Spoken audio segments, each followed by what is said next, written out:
ముఖ్యంగా నేడు భీమిలిలో press meet ఏర్పాటు చేయడం ముఖ్య ఉద్దేశం, నేను చూసాం ఎర్రమట్టి దెబ్బల పైన గుడివాడ అమర్నాథ్ ఏదో ఒక సెల్ఫీ ఫోటో తీసుకొని ఏదో 37 రోజులుగా దీన్ని తవ్వకాలు చేసేసారని చెప్పి ఒక తప్పుడు సమాచారాన్ని, తప్పుడు మెసేజ్ని ప్రజలకి వదిలారు. దీన్ని తెలుగు శక్తి తీవ్రంగా ఖండిస్తుంది. ఎర్రమట్టి దెబ్బలు 2023 అంటే వైవి సుబ్బారెడ్డి ఉత్తరాంధ్ర ఇన్ఛార్జ్ తీసుకున్న దగ్గర నుంచి అమరు సుబ్బారెడ్డి కలిపి తవ్వకాలు స్టార్ట్ చేశారు. మరి మేమేదో ప్రతిగొత్తల కింద ఏదో టీడీపీ వచ్చిన తర్వాతే దోచేసుకుంటున్నారన్నట్టు మాట్లాడటం చాలా తప్పుడు చేయడం మనం చేస్తాను.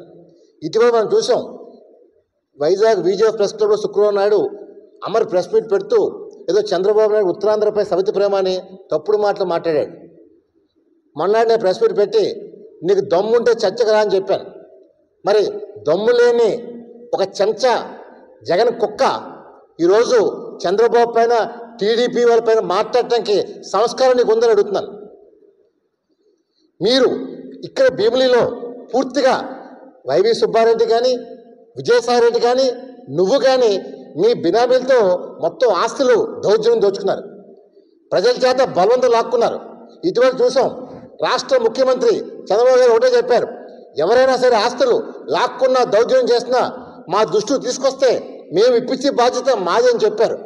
ఇప్పుడు ఏపీ ల్యాండ్ టైటిలింగ్ యాక్ట్ కాదు, ల్యాండ్ గ్రాబింగ్ యాక్ట్ తెస్తా అని చెప్పారు. అందువల్ల నేను ఒకటే పిలిపేస్తున్నాను, తెలుగు శక్తి ఒక ఈమెయిల్ క్రియేట్ చేశాం, YSRCPVictims@gmail.com.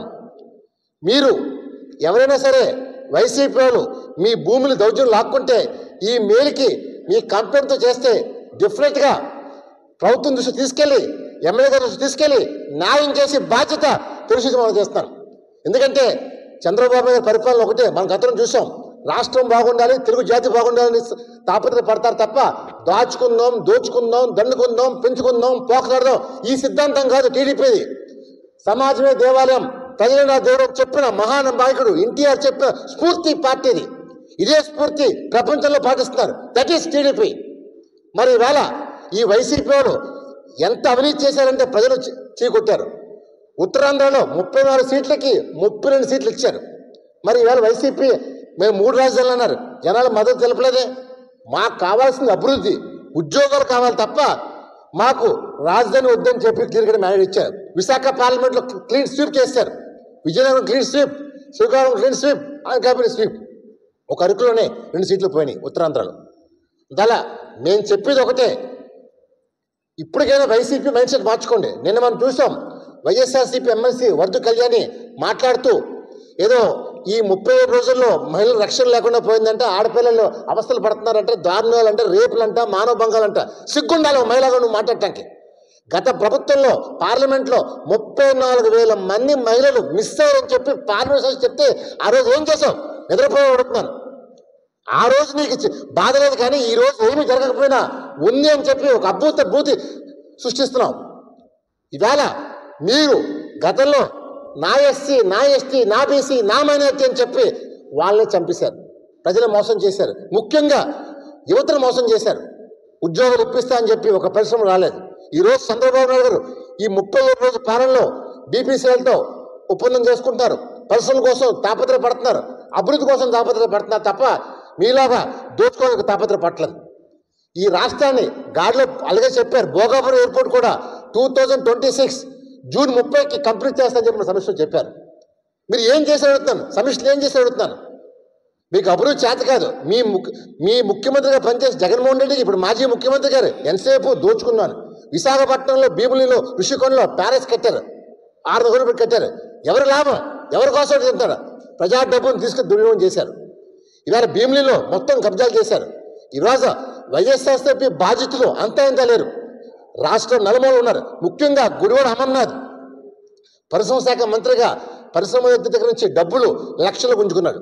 అనకాపల్లి ఏంటి, వైజాగ్ ఏంటి, మొత్తం రాష్ట్ర మొత్తం దోచుకున్నాడు. నేను ఒకటే పిలిపిస్తాను, వైఎస్ఆర్సీపీ విక్టిమ్స్లో మీరు ఫిర్యాదు చేయండి, సమస్య పరిష్కారం చేసే బాధ్యత నాది.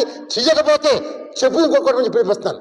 ఎందుకంటే తెలుగు శక్తి, తెలుగు జాతి కోసం ఎన్టీఆర్ స్ఫూర్తితో చంద్రబాబు నాయుడు ఆంధ్రప్రదేశ్ రాష్ట్రాన్ని ఈ 5 సంవత్సరాల్లో ప్రథమ స్థానంలో పెట్టాలనే లక్ష్యంతో ఉన్నారు కాబట్టి ఆయనకి ప్రజలందరూ అండగా ఉండి 2029 నాటికి ఆంధ్రప్రదేశ్ నెంబర్ 1 చేయబోతున్నారు. పోలవరం పూర్తి చేయబోతున్నారు. ఇది కమిట్మెంట్ అంటే. లేటంటే ఆయన వచ్చిన కాడి నుంచి 18 గంటలు ప్రజల కోసం పనిచేస్తున్నారు. అంతేకాని తాడేపల్లి ప్యాలెస్లో గదిలో కూర్చొని పబ్జీ ఆడుకుంటా నిరీక్షణం నా తెలుగు జాతి, నా ప్రజలు ముందుకు వెళ్ళాలి, నా మహిళలు బాగుండాలి, నా రైతులు బాగుండాలి. ఇది నాయకుడి విజన్ అనేది. ఈరోజు కేంద్ర ప్రభుత్వంలో కూడా డెఫినెట్గా చంద్రబాబు నాయుడు కింగ్ మేకర్.